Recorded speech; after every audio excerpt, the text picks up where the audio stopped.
Hola, ¿qué tal a todos y a todas? Este es un video que va a ser una breve reseña de de lo que es la protección de los sujetos humanos en investigación. Básicamente, la protección de los sujetos humanos en investigación tiene que ver con un tema relacionado con la ética en investigación. Yo soy el doctor Luis Villalobos y este es un material que vamos a presentar con la finalidad de tener una noción más clara de este tema. Bueno, en primer término, como les había mencionado, la protección de los sujetos humanos es un tema que se relaciona con la ética en investigación.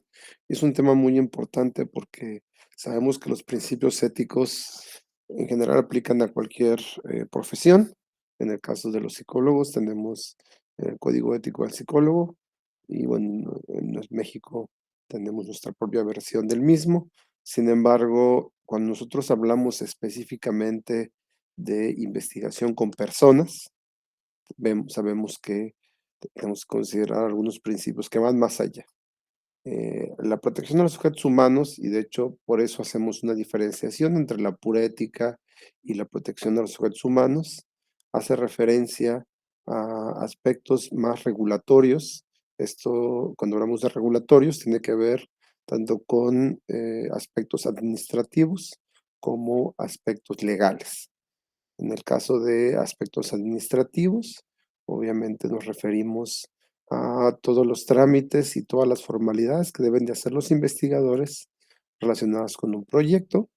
Y vamos a hablar mucho en relación a la documentación, aunque no vamos a entrar en detalle con eso, pero pues es un tema importante relacionado con la protección de los sujetos humanos. Y también la parte legal se refiere a el sustento en leyes y normas, que de nuestro caso son las leyes y normas mexicanas y algunas otras regulaciones específicas que tienen que ver con cómo se lleva a cabo la investigación desde un punto de vista ético. Entonces, el primer punto que debemos de entender son estas obligaciones que tenemos toda persona que lleva a cabo un proyecto de investigación. Obviamente, entre mayor sea la responsabilidad dentro del proyecto de investigación, vamos a tener mucha más responsabilidad y mucha más obligación de vigilar que se cumplan todos y cada uno de los principios fundamentales. Por ejemplo, no es lo mismo el investigador principal, la cantidad de responsabilidad y de obligación que tiene, que una persona que se dedica, por ejemplo, a levantar los datos. Obviamente, la persona que se dedica a levantar los datos tiene una responsabilidad limitada a su función. Por ejemplo, no debería de tomar fotos a los formularios o a las personas que participan en un estudio. Sin embargo, solamente está expuesta a una cierta responsabilidad y siempre debe de haber una persona más arriba de él o de ella que dé vigilancia a que se cumpla esta responsabilidad. Entonces, en un proyecto de investigación, el investigador principal o investigadores principales son aquellos que cumplen al final la última, el último eslabón o el peldaño de responsabilidades y obligaciones y además responden por cualquier violación a la protección de los derechos, de los derechos de las personas o alguno de las violaciones relacionadas con los principios de la protección de los sujetos humanos. Son los últimos responsables porque tienen esta obligación. Sin embargo, pues obviamente corresponde a todos los que están en el estudio. Entonces, básicamente, ¿a qué nos referimos o cuáles son las obligaciones? Primer primer término, sabemos que muchas veces, los riesgos pueden ocurrir dentro de un proyecto de investigación. Entonces, el primer principio bajo el cual nos regimos es, prevenir, disminuir o compensar por riesgos, daños e incomodidades. Esto, está muy vinculado a otro principio, que es el principio de beneficencia, del cual vamos a hablar más adelante, y sobre todo donde buscamos que para cualquier proyecto debe haber un balance entre los riesgos y los beneficios. ¿Qué significa esto? Bueno, pues que básicamente, si yo tengo un medicamento que es para curar el resfriado común, pero ese medicamento nos tira el cabello, entonces está fuera de toda cuestión que podamos utilizar, hacer un proyecto de investigación sobre ese medicamento. ¿Por qué? Porque el riesgo y el daño, aunque pudiéramos alegar que es un daño estético, ¿sí? Es un daño a la imagen de una persona y ahí también puede dañar su autoestima y también puede ocasionar otro tipo de condiciones, sobre todo si tienen que estar expuestas al sol, en la piel. Y bueno, son una serie de cuestiones que rebasan solamente el malestar ocasionado por el resfriado común, ¿sí? Entonces, ese primer principio es ese, la prevención de riesgos, incomodidades y daño. Otra de las obligaciones que nosotros tenemos como investigadores es proteger los datos de identificación, los datos sensibles. Ah, Hay datos relacionados con la identidad de las personas. En México, por ejemplo, tenemos el número de teléfono, correo electrónico, RFC, CURP, etcétera, que están vinculados a los nombres de las personas.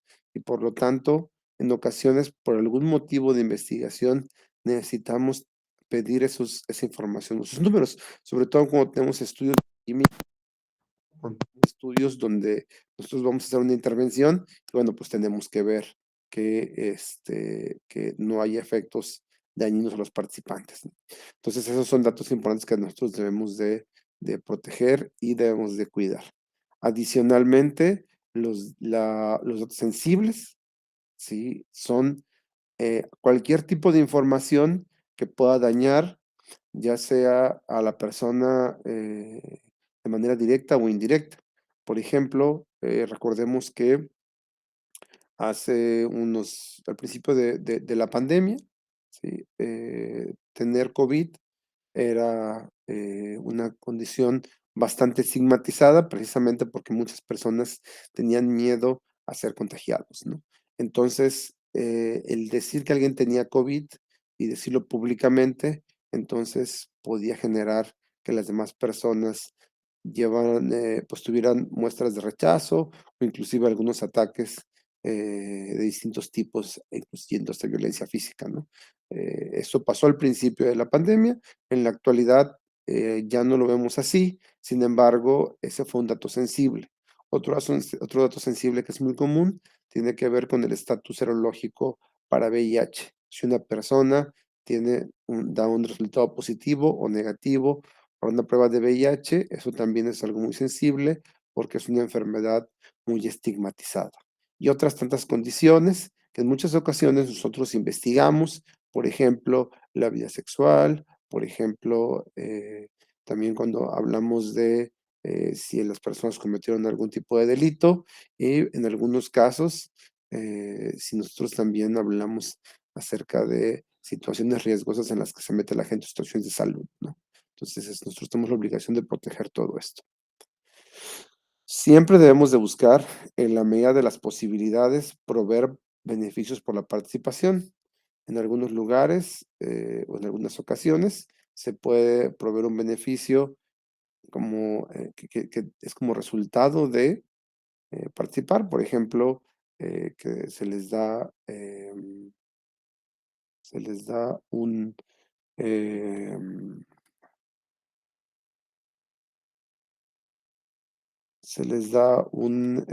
incentivo económico, o un incentivo, por ejemplo, en especie, como cupones para transportación y comida, por la inversión del tiempo. En algunos lugares, en algunos otros casos, no se tiene el presupuesto para hacer eso. Sin embargo, se les puede dar retroalimentación eh, con los datos que se obtuvieron.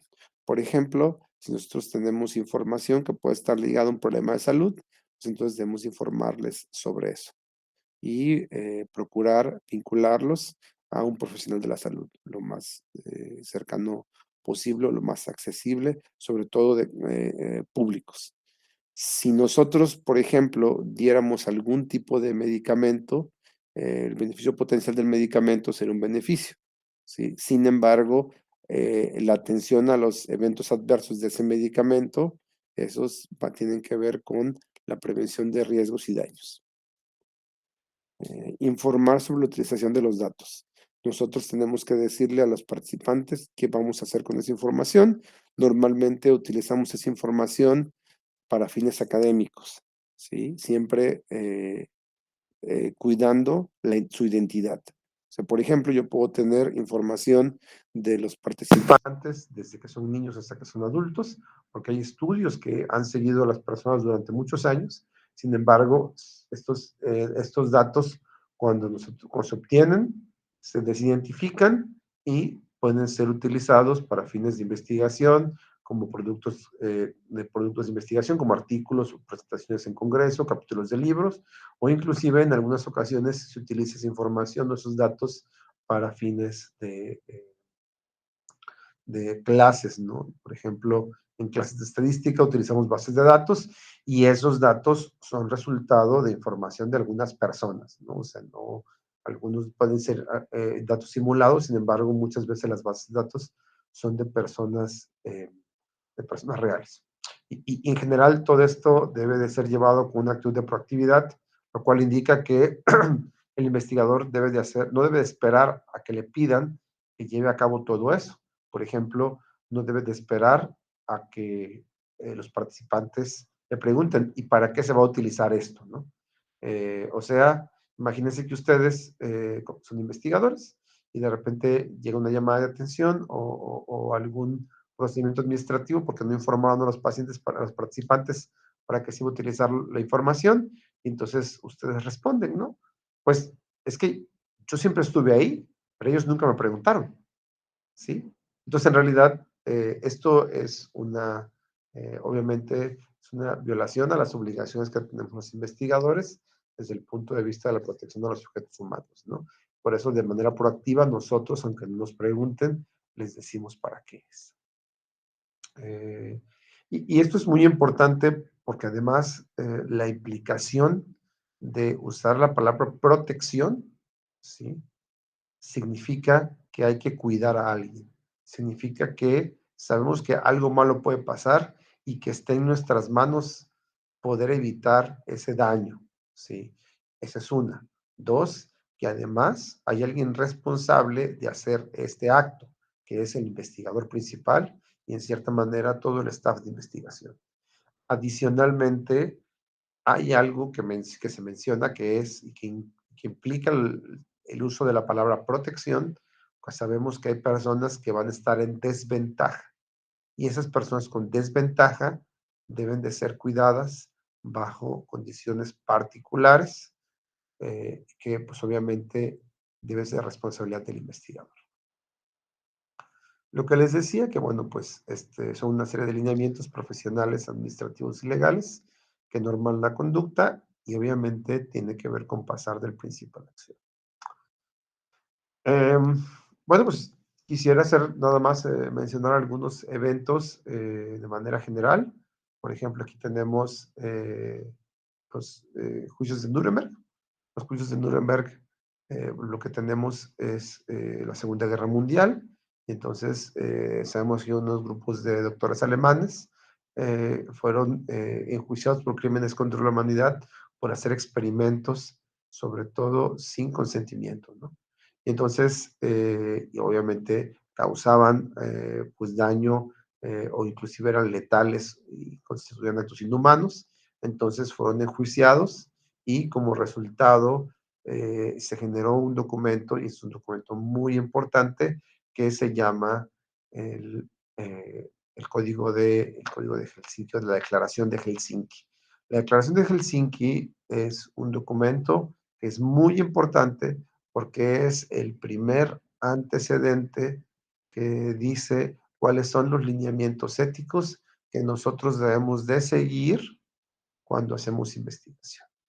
De manera general, tiene que ver con la preparación de los investigadores, tiene que ver con la voluntariedad, con el cuidado de la información y con el cuidado médico o la protección ante eventos adversos. Esos son los puntos que de manera general habla la Declaración de Helsinki. Y esos son principios que obviamente se van a ir eh, pues se van a ir vamos a llamarle así, van a irse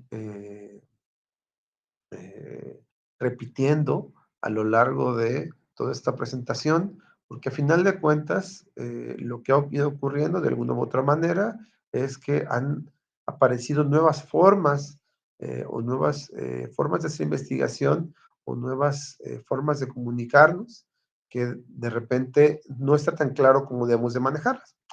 Eh, Más adelante les voy a dar un ejemplo como más específico, que tiene que ver con los uso de redes sociales y todo eso, pero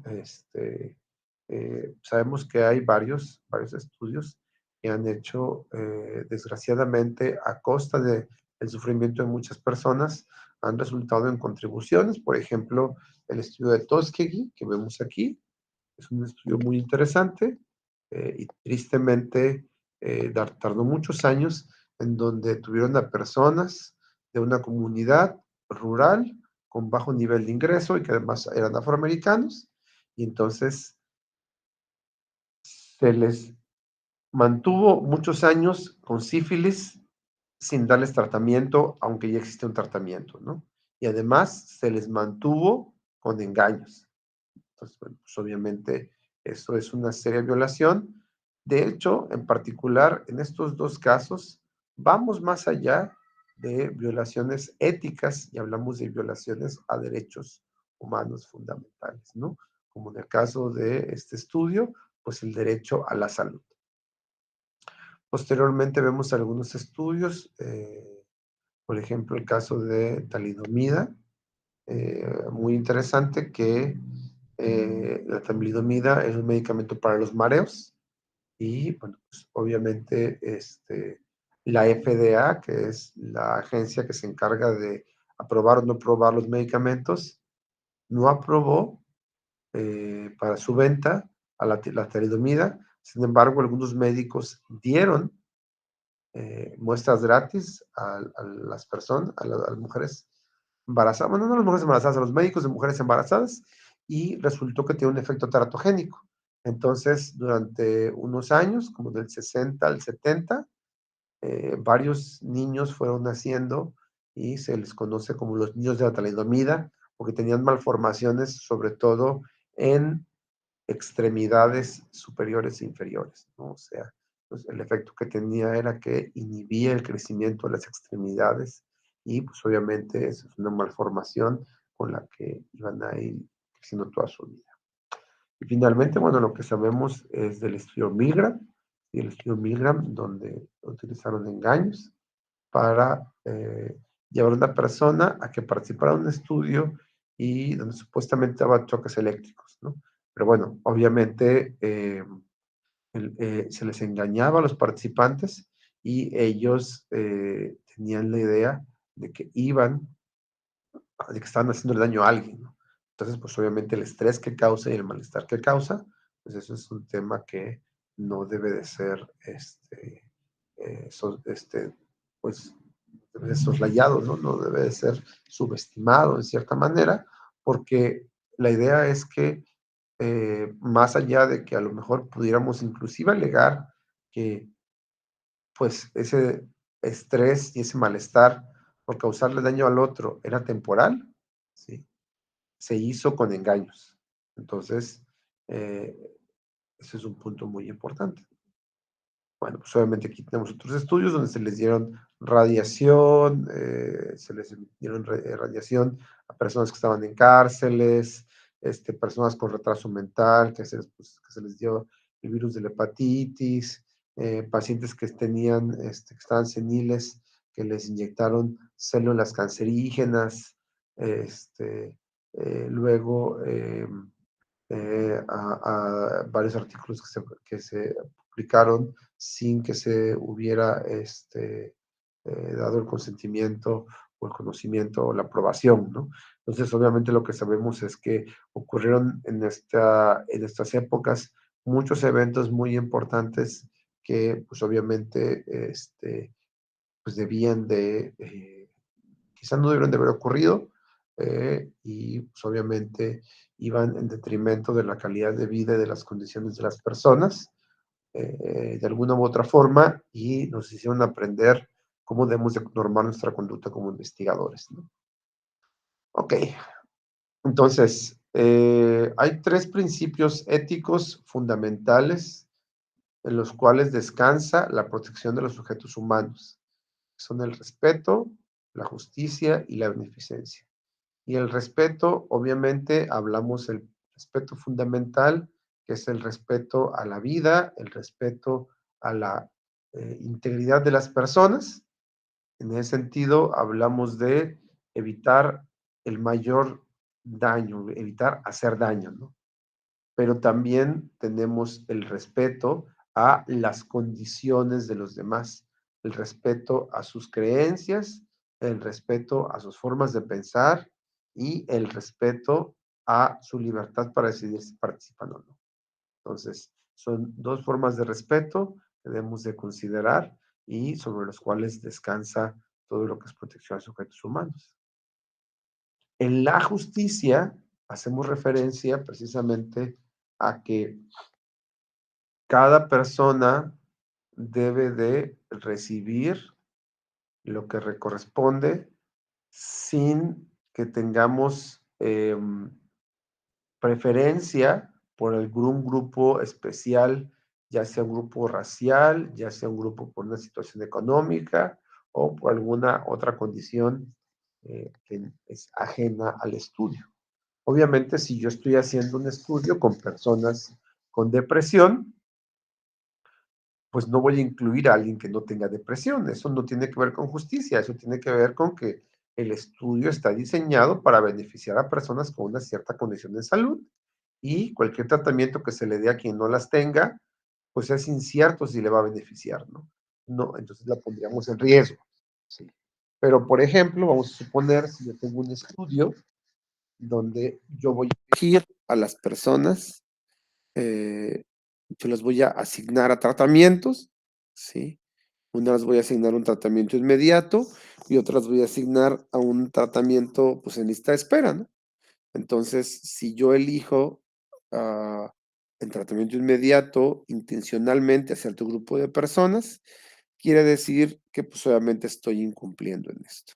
Esa es una razón por la cual hacemos esto que se conoce como asignación aleatoria. Cuando tenemos 2 grupos o más, asignamos aleatoriamente. O a lo mejor unos reciben tratamiento y otros no, pero se hace al azar. Entonces, esto es una forma, aunque se hace al azar por fines metodológicos, la repercusión que se tiene es que, tenemos algo que es, justo desde el punto de vista ético. Ahora, otros ejemplos bien importantes es, si yo tengo un medicamento que puede ser muy beneficioso, ¿sí? Una falta de justicia sería ofrecerlo a poblaciones que estén en mejores circunstancias. Por ejemplo, vamos a suponer si yo tengo un medicamento para COVID, que me asegure que las personas que están intubadas sobrevivan. Entonces, a lo mejor no lo sé porque no he hecho el estudio, pero tengo mucha confianza por los resultados previos de que esto podría ser posible. Entonces, eso solo se lo ofrezco a personas de un estrato social elevado, ¿no? Porque es algo muy benéfico. Viceversa, perdón, otro ejemplo es si yo tengo un estudio de una intervención que a lo mejor es útil para alguna condición en salud, pero es muy dolorosa o muy desagradable y se la ofrezco solamente a personas en una situación desfavorable, como en situaciones de desventaja social o económica, entonces, también yo estoy siendo injusto, ¿no? Entonces, la idea es que nosotros le ofrezcamos tanto los beneficios como los estudios donde puede haber muchos beneficios potenciales, se los ofrezcamos a todo el mundo y que voluntariamente ellos participen y que toda la información sea de la misma manera a todos, independientemente de cualquier característica que tengan, como sexo, religión, condición social, etcétera. Ahora, que una persona por tener cierta religión, no quiera participar, eso es muy diferente, porque tiene que ver con la voluntad de las personas. En el caso de la justicia se lo ofrecemos a todos, independientemente de que el estudio tenga un poco más de riesgos o si el estudio tiene un poco más de beneficios, ¿sí? Y la beneficencia se refiere a este principio donde no solamente buscamos disminuir el malestar, sino que buscamos siempre como fin último un beneficio para las personas. Esto es muy importante en investigación, sobre todo en investigación en salud. Nosotros tenemos que tener muy en claro que generamos, la investigación es generar conocimiento, generar información que puede ser utilizada para algo. Entonces, siempre hay que tener bien en claro cuál es el beneficio de esto, qué es lo que sigue, cuál es el siguiente paso y cuáles son las cosas en las que yo puedo beneficiar a corto plazo.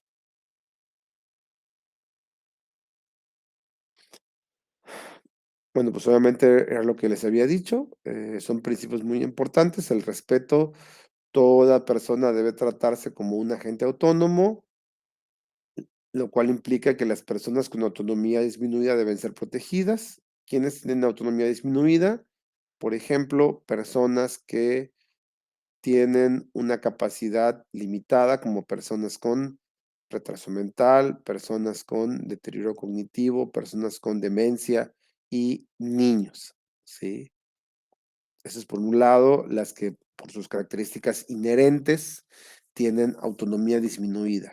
Pero hay otras personas que por su situación en el momento pueden tener una autonomía disminuida. Por ejemplo, las personas que están en tratamiento involuntario por adicciones tienen autonomía disminuida. Las personas que están cumpliendo una sentencia en la cárcel tienen autonomía disminuida. ¿Sí? Las personas que están en una situación legal, que por algún motivo del estudio buscamos a personas con esas características, tienen autonomía disminuida, ¿no? Entonces debemos de buscar la forma de proteger su autonomía porque pueden sentirse obligados a participar y la idea es que siempre sea voluntario. Esto nos lleva a un punto importante que es, debemos de evaluar la autonomía de los sujetos. Los sujetos que están en el segundo caso, que es una condición contextual, que es la que disminuye su autonomía, eso es muy claro, ahí no hay vuelta de hoja y eso ya lo debemos de saber desde antes, ¿no? Esto es, cuando nos aproximamos a un contexto o cuando vemos cierta situación les decía yo, si vamos a hacer un estudio en personas que están en centros de adicciones, si hubiera una persona que estuviera obligatoriamente por participar ahí, tenemos que ser muy, eso es algo que tendríamos que saber, ¿no? Si se está obligado a estar en el centro, tenemos que saber para informarle que hacer el estudio no es parte de su obligación, ¿sí? Entonces es importante. Pero en el caso de las personas con autonomía disminuida, por ejemplo, en el caso de algunos grupos de individuos, por ejemplo, adultos mayores, debemos de asegurarnos que los adultos mayores para participar puedan tener la capacidad de tomar las decisiones por ellos mismos, en el caso de adultos mayores. ¿Por qué en el caso de adultos mayores debemos de evaluar esto? Porque algunos sí y otros no. Si quisiéramos hacer un estudio con personas que tienen demencia, tendríamos que evaluar o hacer una evaluación clínica con qué nivel de demencia tienen y quienes tengan un nivel más avanzado, entonces lo que deberíamos de hacer es sobre todo, buscar que haya una persona que firme por ellos el consentimiento informado de participación y que reciba toda la información. Ahorita vamos a hablar un poco más a detalle de esto del consentimiento informado, pero la idea es que debemos sobre todo, brindar autonomía, ¿no? Perdón, evaluar autonomía y brindar protección. Entonces, aquí la autonomía, pues, hace referencia a la capacidad de deliberar sobre, la capacidad de deliberar, ¿sí? Actuar bajo la dirección de esa decisión y se requiere capacidad de deliberación y acción, ¿no? La autonomía obviamente puede cambiar con el paso del tiempo, o sea, una persona que es autónoma ahorita puede dejar de serlo después, una persona que no es autónoma ahorita puede ser autónoma después. Y eso tiene que ver con, recuerden, tenemos autonomía disminuida por condiciones propias del individuo y autonomía disminuida por condiciones del contexto. Por ejemplo, un niño, cuando pasa cierto tiempo, de hecho, los niños conforme van creciendo, legalmente se entiende que su autonomía va aumentando. ¿sí? Entonces, los niños, bueno, pues, desgraciadamente, para ellos, en algunos casos, de manera legal, ellos, por ejemplo, a los 16, 17 años, no pueden decir: "Yo quiero participar en este estudio", sin el consentimiento de sus papás. Legalmente no tienen esa autonomía, pero vamos a decir que personalmente o cognitivamente sí la tienen, ¿no? Entonces, esto es un claro ejemplo de cómo va cambiando por el paso del tiempo. Y aquí hablamos de algunos grupos de personas con autonomía disminuida, por ejemplo, mujeres transexuales, sobre todo si están, en una clínica donde les brindan, tratamiento para una condición de salud o para llevan su proceso de que, de transición de un género a otro, entonces, y reciben, a una clínica, ya sea tratamiento hormonal o algún otro tratamiento, entonces pueden considerarse que tienen autonomía disminuida, no porque ellos no o ellas no sean autónomas, sino más bien tiene que ver con que están expuestas a muchas condiciones que les pueden hacer sentir presionadas a participar, ¿sí? Los menores de edad, porque legalmente no pueden tomar sus decisiones, sobre todo los muy pequeños, sabemos que quizá no entienden las implicaciones de un estudio. A partir de los 14, en realidad como de los 12 años en adelante, es mucho más fácil para ellos, para cualquier niño normal, si no tiene una discapacidad intelectual, entender las implicaciones de un proyecto, y ya por ahí de los 15, 16 años, se lo podemos explicar exactamente igual que un adulto, ¿sí? Entonces, solo cambia con el tiempo, pero legalmente sí se consideran como, con autonomía disminuida por el asunto de que ellos no pueden firmar ningún documento sin, el aval de un tutor o un, responsable legal, ¿no? O sus papás. Si una persona va a un tratamiento en un lugar y se le invita a participar en un estudio, puede también considerarse que tiene autonomía disminuida, porque puede creer que le van a quitar el tratamiento, ¿sí? Si alguna persona tiene alguna discapacidad, sobre todo intelectual, obviamente tiene autonomía disminuida y las personas privadas de su libertad, o sea, que cumplen sentencia en alguna cárcel o algo así. Y bueno, pues obviamente aquí necesitamos, 3 cosas, ¿no? Proveer toda la información. Ahorita vamos a ver de manera específica cómo le hacemos para proveer toda la información, porque pudiera parecer una labor complicada. De hecho, es una labor complicada proveer toda la información, pero en realidad ya hay algunas prácticas en investigación que llevamos un tiempo haciendo y de una sola práctica cumplimos muchos principios y muchos fundamentos, ¿no? Entonces, la voluntariedad y proveer toda la información, sí, se obtiene con el consentimiento informado de participación. Vamos a hablar un poco más al respecto de eso, pero siempre es importante considerar que son puntos que siempre vamos a mantener.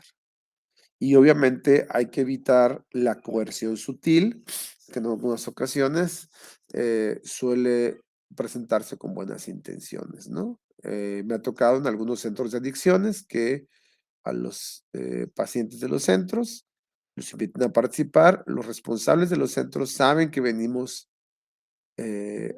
o vamos ahí a los centros a levantar datos y entonces ellos quieren mostrar como la mejor cara de los centros, y en ocasiones algunos de ellos no quieren participar, entonces, ellos los obligan de cierta manera, ¿no? Y nosotros para contrarrestar un poco eso, lo que hacemos es, eh, pues, buscamos siempre estar, vamos a llamarle así, siendo enfáticos en que es un proceso voluntario y que si ellos no quieren, ellos no les nace o prefieren hacer otra cosa en vez de apoyar a la investigación, está bien y es su decisión y de igual manera pueden, decidir qué es lo que quieren, ¿no? Si solamente quieren en una parte o en otra, está bien por nosotros. En este caso vemos, formas de coerción sutil, como por ejemplo, ofrecer dinero a cambio de recibir un tipo de daño, ¿sí?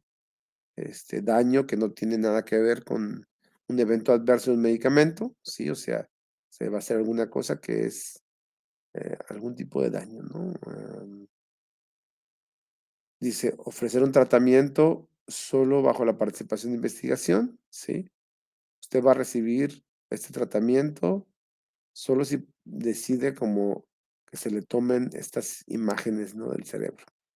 Entonces, pues eso no es así, ¿no? No se puede condicionar el tratamiento, a menos que, esto no es una forma de coerción sutil, es a menos que el proyecto en sí mismo sea sobre el tratamiento. ¿Esto qué implica? Que normalmente en la condición no se da un tratamiento en ese lugar, ¿sí?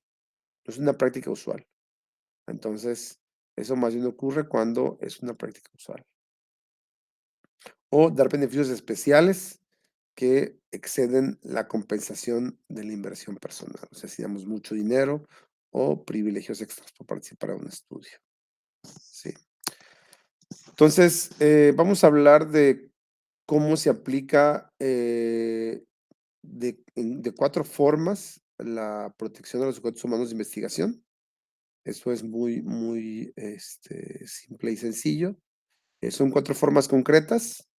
Les he mencionado el consentimiento informado de participación, que este es un documento donde se les da toda la información del estudio a las personas y entonces en varios puntos se describe cuáles son el título del estudio, de qué institución, el proyecto, quién es el investigador responsable, cómo comunicarse con el investigador responsable, de qué se trata el estudio, cuáles son los potenciales riesgos, las alternativas y todo eso, ¿no? Eso viene del consentimiento informado. Después, otro punto de protección de sujetos humanos tiene que ver con los comités de ética de investigación. En el caso de la Facultad de Medicina y Psicología, tenemos un comité de ética en investigación que para cualquier proyecto tiene que pasar. Vamos a suponer, es un punto importante de mencionar, que hay estudios donde vamos a hacer una revisión sistemática, ¿no? Un proyecto de investigación basado en estudiar no personas, sino artículos previamente publicados. Y yo lo someto al comité de ética, yo lo someto a los comités en la universidad para que sea aprobado y después registrado, ¿no? Entonces, en ese caso, la participación del comité de ética solo implica decir, a mí no me corresponde hacer observaciones sobre esto porque es un estudio sin riesgo para personas, ¿sí? Pero eh, tiene que tomar esa decisión, ¿no? El comité de ética no lo puede hacer el investigador. El investigador lo que hace es someter, ¿no? Entonces, hay niveles de riesgo para los cuales ética pide que se hagan ciertas cosas adicionales. Entonces, independientemente del caso, no es el investigador, sino es el comité el que decide cuál es el nivel de riesgo, ¿no? También los criterios de exclusión en el proceso de selección de participantes. Los criterios de exclusión básicamente se dan por 2 motivos. Uno, por mejorar la calidad de los datos o por asegurar la calidad de los datos.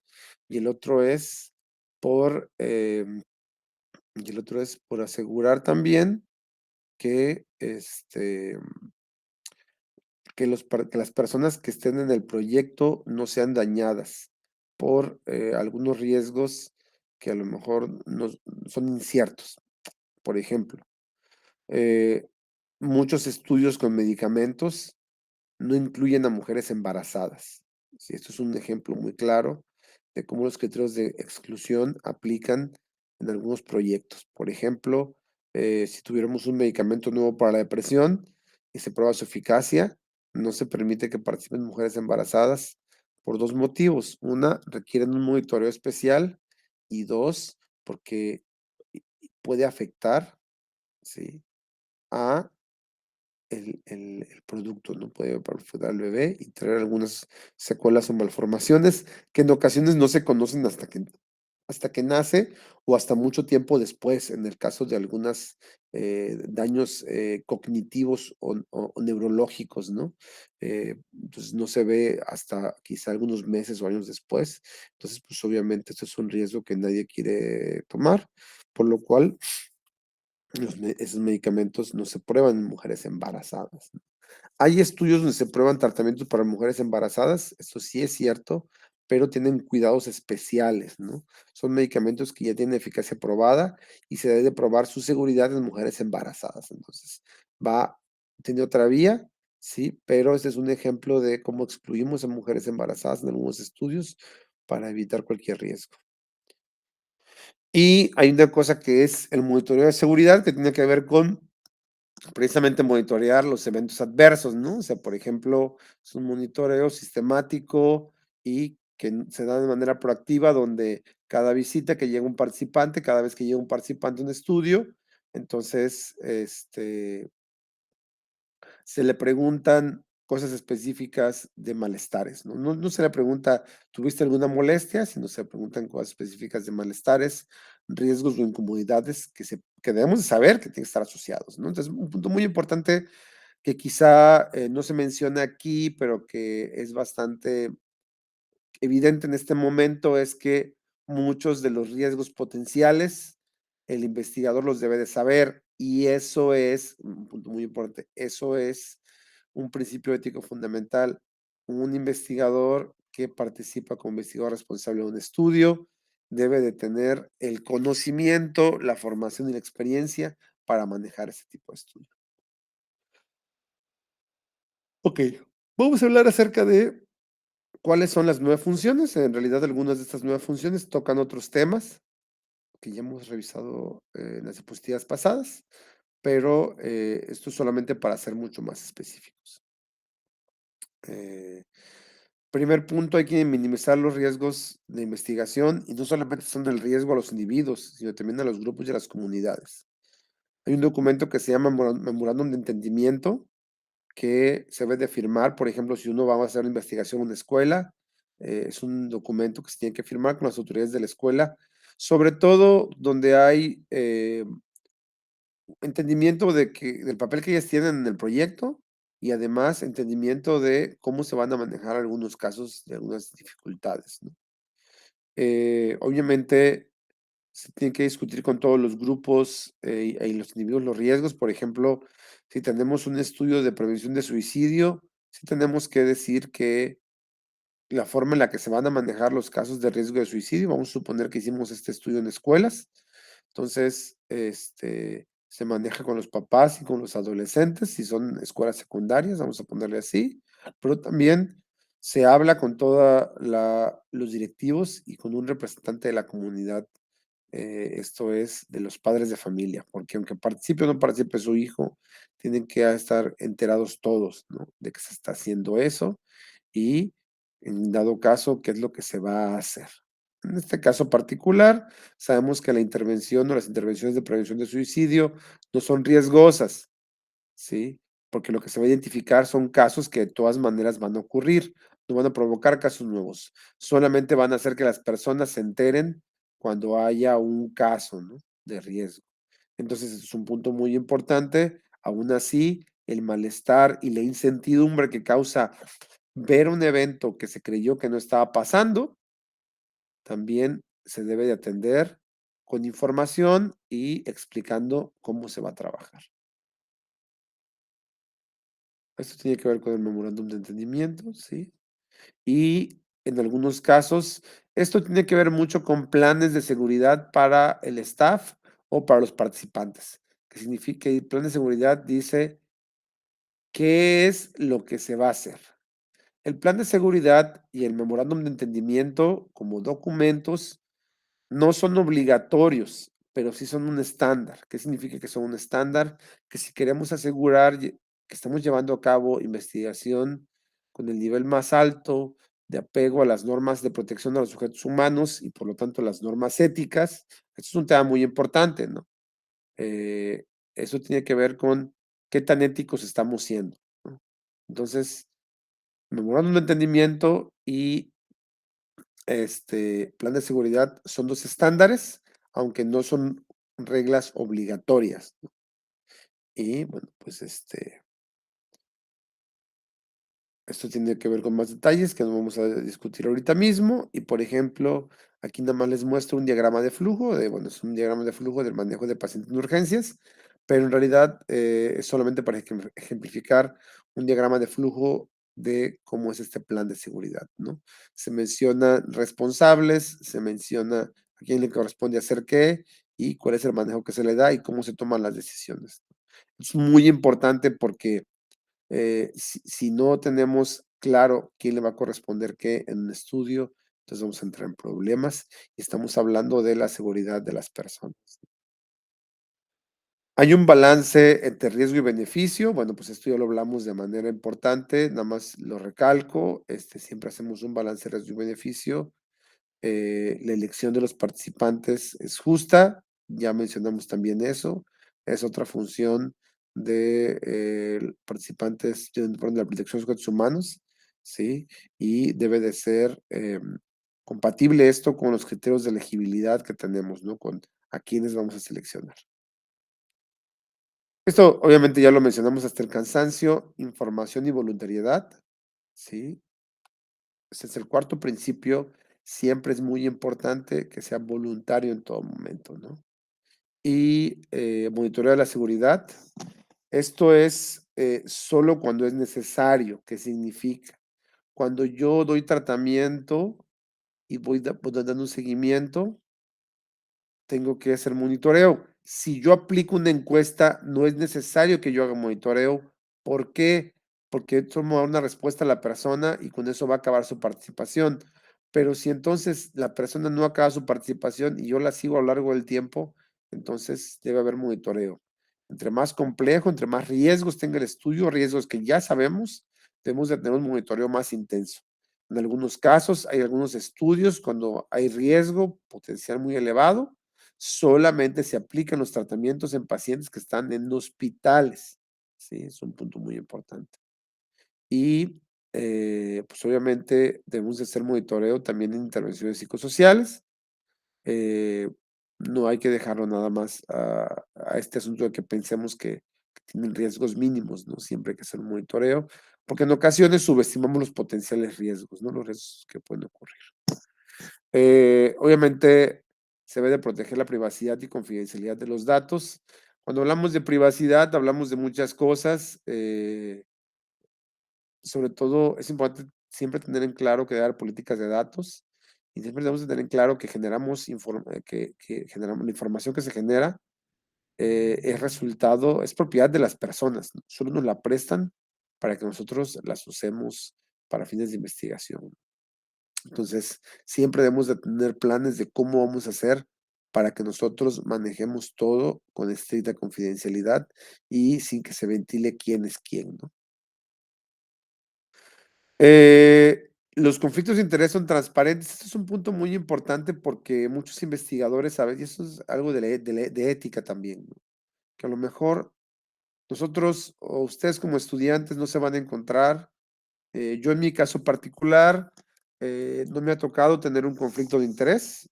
Esto es alguna cuestión, pues, muy ventajosa en mi caso.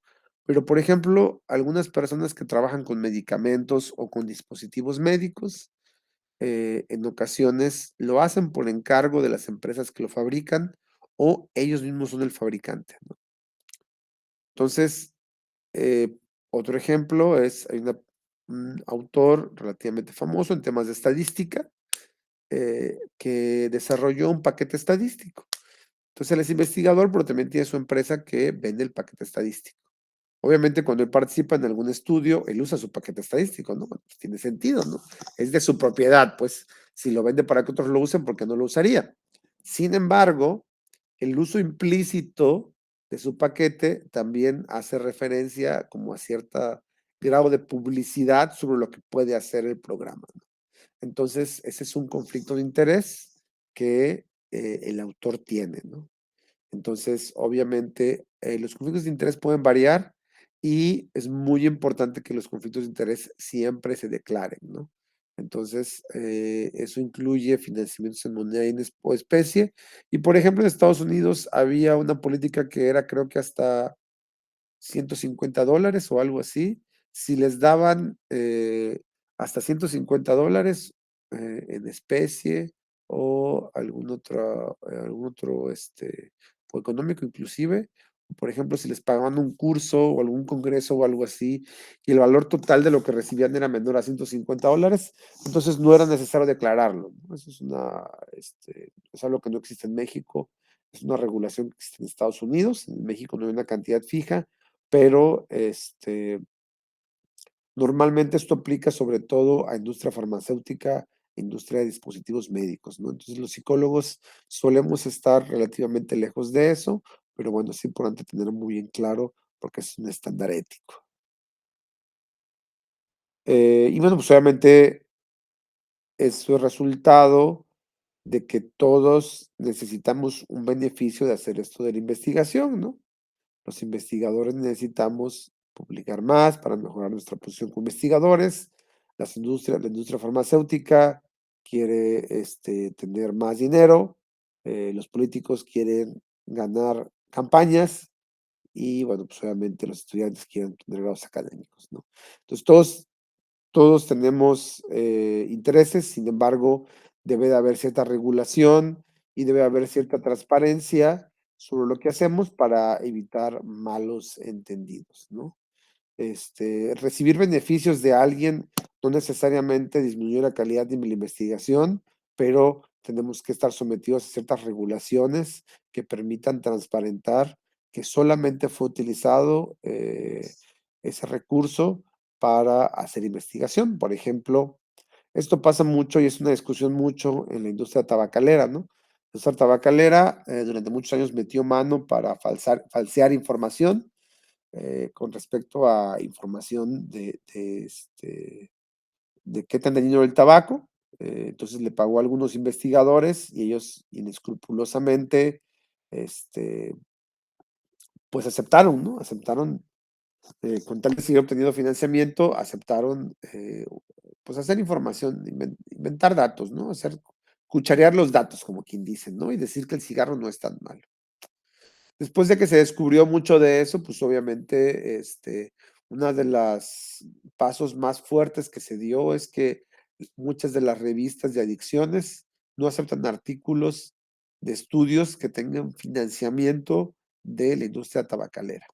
Y esto ha dividido a los investigadores que hacen estudios sobre tabaquismo en dos grupos, los que reciben dinero de la industria tabacalera y los que no.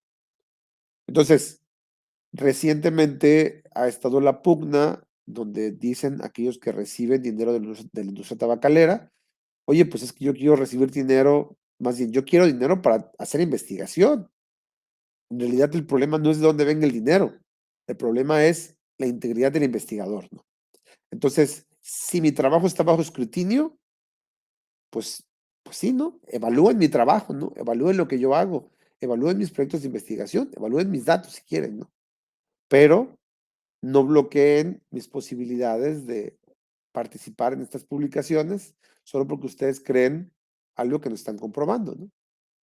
Y en realidad a mí solamente me interesa hacer investigación y yo acepto el dinero de quien me lo dé, pero no acepto que esas personas influyen en mi opinión. Es lo que dicen, ¿no? Entonces es una discusión muy interesante. Pues obviamente siempre es importante mencionar que pues el problema no es el conflicto de interés o que alguien dé dinero, ¿no? Sino más bien es que se aplique la regulación de manera adecuada, ¿sí? Y bueno, pues aquí hay unos estándares, sobre todo que tienen que ver con transparencia y claridad, y sobre todo que se tienen que cumplir todas las regulaciones pertinentes y evitar que ser tendenciosos a la hora de los resultados, ¿no? En ese sentido. El punto número 8 tiene que ver con la protección adicional que se tiene que dar a las personas. Y esa protección adicional tiene que ver con, por ejemplo, si yo tengo una persona que no sabe hablar el idioma, debo de proveer de debo de proveer de ¿cómo se llama? De un intérprete.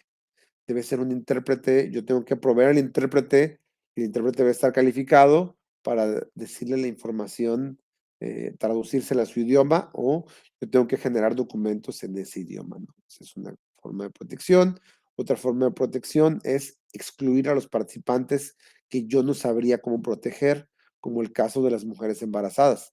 Yo no sabría cómo hacerle para evitar efecto teratogénico en un medicamento nuevo, excluyo a la mujer embarazada. Le hago una prueba de embarazo y le excluyo.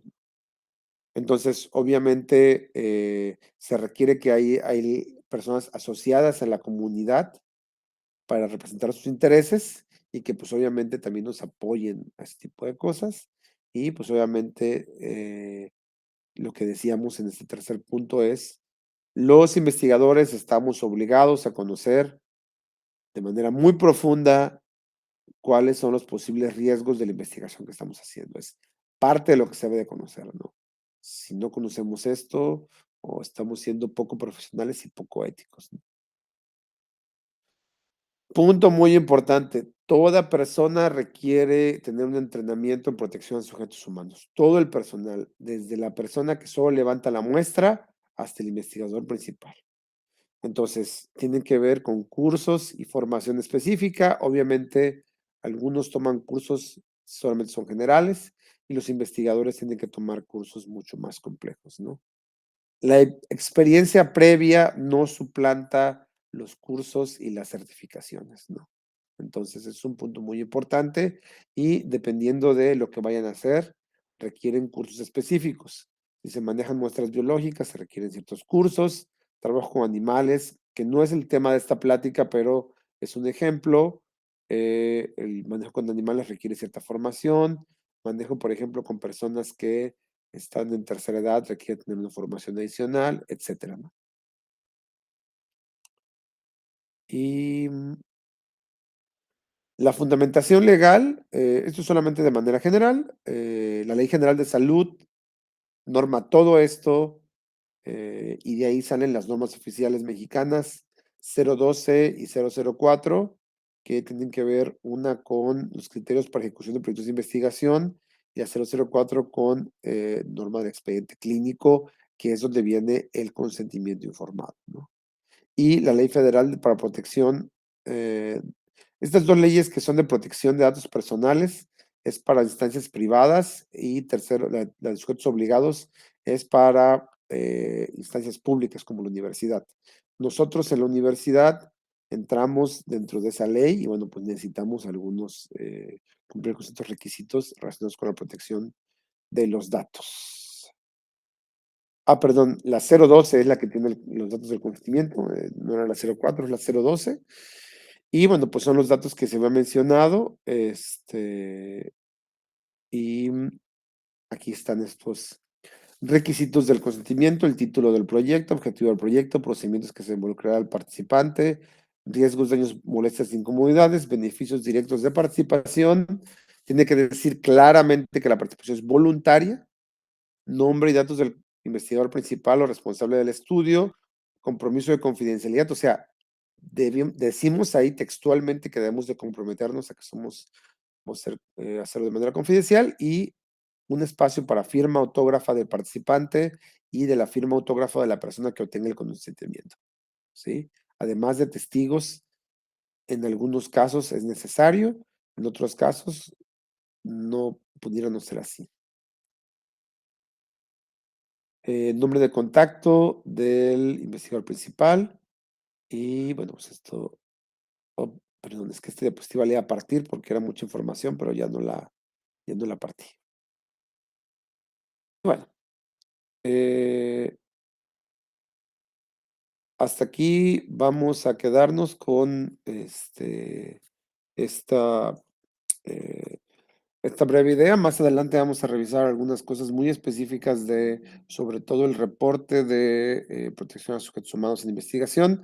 La idea es que ustedes tuvieran una idea clara ahorita de qué es esto de ética en investigación y sobre todo, normalmente no, yo no iniciaba con esto de la ética en investigación, pero creo que es importante tenerlo como piedra angular de la formación de habilidades de investigación porque nos permite ver, sobre todo, que la investigación como acto humano tiene entre dos finalidades fundamentales, ¿no? Una, que es muy obvia, que tiene que ver con la comprensión de cómo funciona el universo, y eso, pues, obviamente se divide en muchas, en muchas disciplinas, ¿no? En este caso, en la psicología nos interesa comprender cómo podemos predecir y cómo podemos, predecir y cómo podemos modificar la conducta. Eso es una parte muy importante que es muy obvia. Sin embargo, la segunda parte muy importante y que inevitablemente debe de estar ahí, sobre todo ahora que menciono lo de modificar la conducta, inevitablemente tiene que ver con buscar siempre el beneficio de las personas. O sea, no nada más conocemos por conocer, sino nuestro objetivo de conocer es para buscar beneficios. Entonces, por eso es que iniciamos con este asunto de la ética, porque debe ser algo que nos debe de llevar siempre de la mano para que nosotros podamos tener muy en claro que cualquier propuesta de investigación siempre debe de ir con esta idea de, bueno, ajá, sí, esto está muy interesante, pero ¿cuál podría ser el beneficio potencial que genera ese conocimiento que queremos desarrollar? ¿No? Entonces, pues de mi parte sería todo, y pues cualquier duda y pregunta, estoy al pendiente.